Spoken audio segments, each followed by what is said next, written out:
Po novembrskih poplavah je bilo ogromno mulja tudi na njiveh, te bližnje površine ob Dravi. Prve ocene pravijo, da je v mulju bilo ogromno težkih kovin in da je kakovost zemlje tam kaj slaba. So že kmetovalci prišli do vas s tem problemom?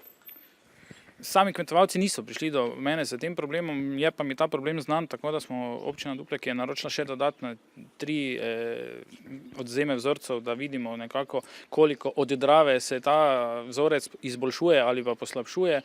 Prvi vzorec, ki nam je znan, ki so ga preko skupnih občinskih uprav v Mariboru vzeli na našem okolju, ima preveč, mislim, da cinka, tako da 2-krat presežena količina, tako da idealni vzorci vsekakor niso. Ljudje se pa seveda k nam obračajo z problemom, kot je pomanjkanje zemljine. Namreč zemlja je odplavljena,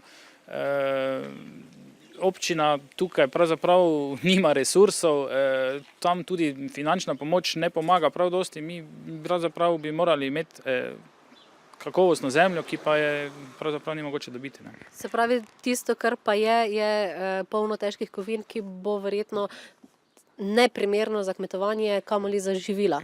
Najverjetneje tako, zato smo mi tudi res naročili vzorce, da vidimo, da tudi dobimo poročilo in nekako pol v sodelovanju s kmetijskim zavodom damo neka navodila tudi kmetom glede uporabe te zemlje.